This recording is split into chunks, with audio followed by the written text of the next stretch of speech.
정말 화나는 사건입니다. 초등학교 2학년 첫째 딸이 혼자 학교에 가겠다고 집을 나섰다가 끔찍한 사고를 당했다는 제보인데요. 자, 교수님. 네, 지난달 1일이고요. 초등학교 2학년입니다. 이 제보하신 분의 딸인데요. 이제 학교를 가겠다고 혼자 집을 나섰어요. 원래는 엄마가 학교까지 데려다 줍니다. 왜냐하면 초등학교 2학년이니까 너무 어리잖아요. 근데 그날은 또 둘째 동생이 있는데 그 동생이 너무 이제 엄마를 보채서 도저히 데려다 줄 수가 없어서 아이가 이제 혼자 학교를 갔대요. 그런데 떠나자마자 10분도 되지 않아서 모르는 번호로 전화가 왔습니다. 그래서 받았더니 딸이 학교 근처에서 교통사고를 당했다는 거예요. 얼마나 놀라셨겠어요. 서둘러서 옷을 입고 그 사고가 났다는 장소로 달려갔습니다. 지금 그 장면이 나오는데요. 자, 급히 그 사고 현장에서 가해 운전자와 마주친 이 어머니, 제보자. 정말 기막힌 이야기를 듣게 됐다는 겁니다. 체크포인트 짚어보죠.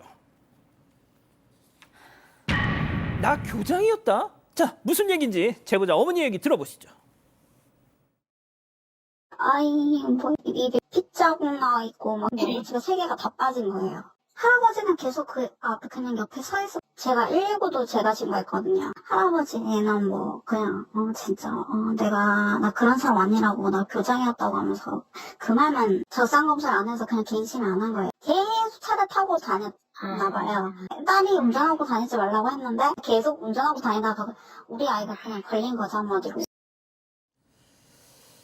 아니, 교장인 게 이 상황이랑 무슨 상관 있는 건데? 그렇죠. 방금 전에 웃으면서 학교에 갔던 아이가 10분밖에 안 됐어요. 가보니까 얼굴 피투성이고 온몸에 타박상이었습니다.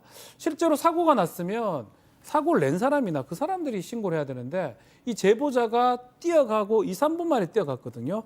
뛰어가서 가보니까 아직 신고가 안 돼서 제보자가 직접 119에 신고를 합니다. 어머니가 신고를 예? 하게 되고 다친 아이 구해야 되니까 울지도 못했다고 해요. 더 놀라운 거는 이제 사고 낸 사람으로 추정되는 사람인데 이 사람이 그 후 조치도 제대로 안 했는데 계속 하는 말이 나 그런 사람 아니야. 나 교장이었어. 라고 황당한 소리를 계속 늘어나왔다고 합니다. 어쩌라고요? 교장. 자, 제보자 어머니는 가해 운전자 얘기를 듣고 너무 화가 났지만 지금 그게 중요한 게 아니야. 일단 내 새끼를 살리는 게 일이었죠. 자, 다행히 구급차도 금방 도착했는데 그런데 또 바로 병원으로 갈 수가 없었다고요. 네, 맞습니다. 피투성이가 된 딸을 보고 바로 신고를 했지 않습니까? 2분쯤 지났을 때 바로 구급차가 현장에 도착을 했는데 병원에 가려고 보니까 이 딸의 영구치가 3개나 빠져 있는 거예요. 근데 영구치니까 이걸 찾아야 되잖아요. 결국 바닥에 떨어진 치아를 모두 찾은 뒤에 병원으로 옮길 수 있었습니다. 이 상황도 저는 정말 안타깝고 기가 막히거든요. 그런데 제보자는 사고 이후에 더 기막힌 소식을 듣게 됩니다. 이 가해 운전자, 그 황당한 언변을 늘어놨던 운전자 80대 할아버지였는데요. 사고 당시 무면허 상태였습니다. 적성 검사를 받지 않아서 올해 1월 1일부로 무면허가 됐는데 그 후에도 이렇게 운전을 계속하고 다니다가 결국 사고가 난 거였습니다. 사고 당시 지금 CCTV. 파란불이잖아요. 녹색불. 네, 지금 CCTV 영상 보면 말씀하신 것처럼 초록불이 켜져 있는 횡단보도인데 운전자가 우회전을 하면서 그 초록불이 켜진 횡단보도로 진입을 하고 뛰어서 건너던 딸을 치고 그대로 밟고 지나갑니다.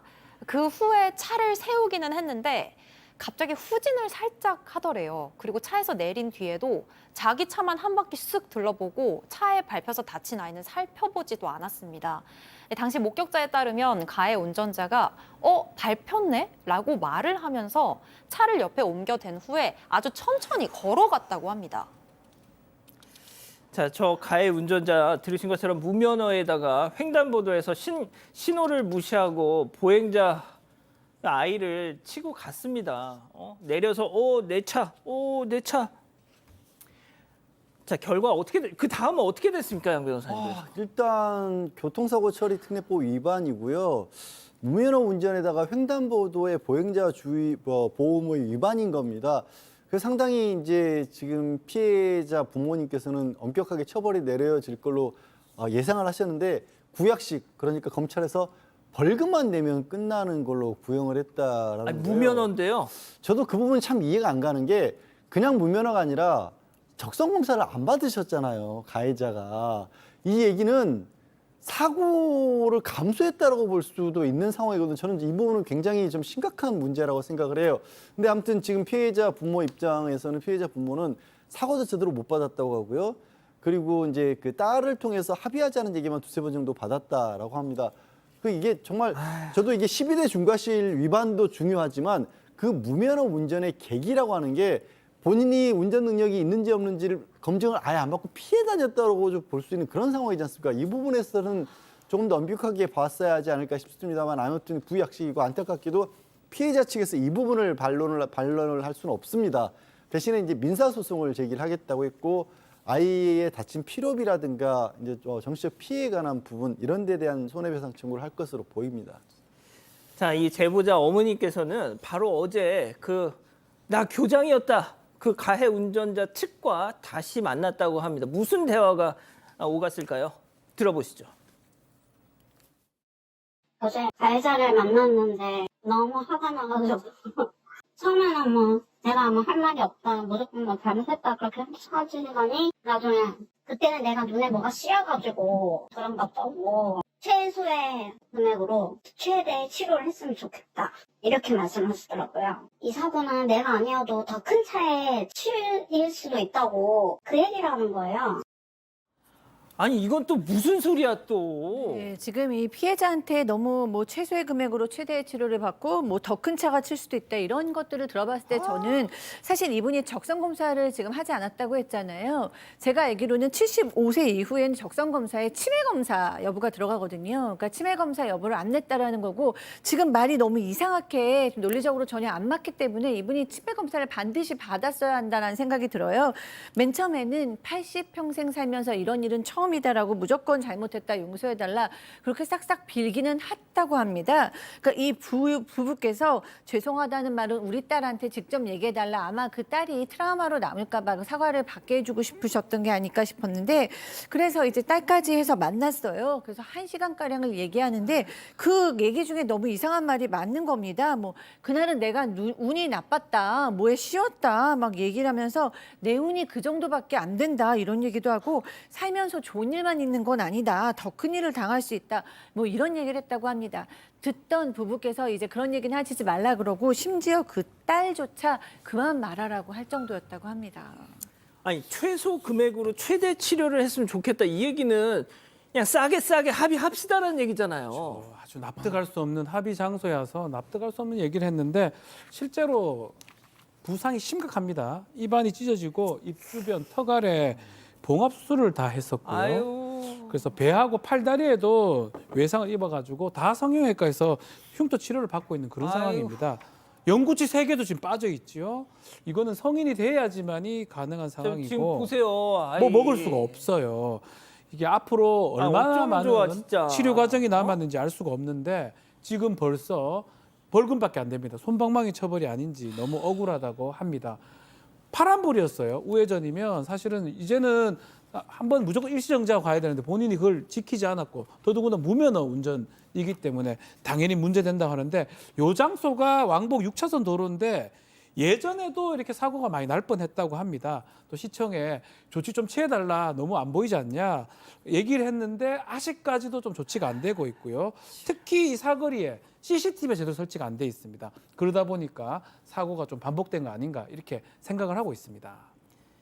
살면서 다 좋은 일만 있는 건 아니다라는 얘기를 왜 당신이 하시냐고요. 아이고야 아이가 피범벅. 자 스쿨존에서 벌어진 충격적인 사고입니다. 영상 보시죠. 자 횡단보도를 건너던 아이 그런데 바로 그때 우회전하던 스쿨버스가 그만 아이를 저렇게 치고 맙니다. 아이고. 자 그런데 계속 쭉 가다가 한참을 지나쳐서 지금 멈추네요.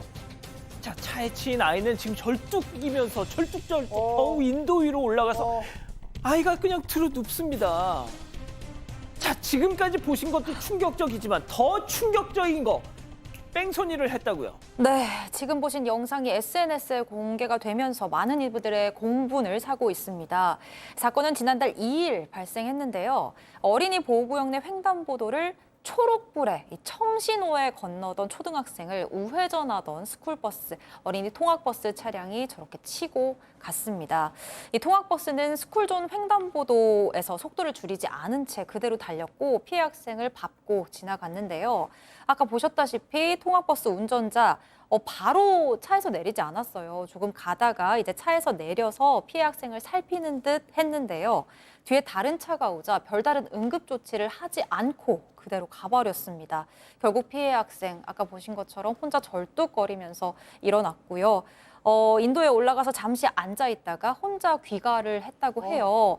학생의 부모님 얼마나 놀라셨겠습니까? 제목처럼 피범벅이 되어서 들어왔는데 처음에는 넘어졌다고 말을 더듬다가 엄마가 계속 물어보고 하니까 나중에서야 차에 치였다고 털어놨다고 합니다. 자, 스쿨존에서 다른 차도 아니고 학생들 통학버스 해주는 통학시켜주는 버스 운전기사가 저걸 그냥 갔다는 게 말이 됩니까? 규정을 더 잘하는 사람이고 더 지켜야 될 사람이라고 알려졌는데 이 스쿨버스를 운전하는 사람이 아마 사고를 인식을 했음에도 불구하고 그냥 도망가 버렸어요. 여러 가지 범죄가 성립할 겁니다. 이 가해 운전자 사고 9일 만인 지난 11일 날 검찰에 사건이 송치가 됐다고 합니다. 결국은 이제 문제가 되는 상황이고 아이 같은 경우는 전치 2주이긴 합니다만 문제가 있습니다. 이제 혼자서는 횡단보도를 못 건넙니다. 아이 입장에서는 파란불에 초록불에 본인이 건넌 거거든요. 그렇죠. 근데 사고 당한 거잖아요. 맞아요. 언제 어떤 일이 날지 모르니까 겁이 나서 트라우마가 좀 생겼다고 합니다. 그러니까 말입니다. 예.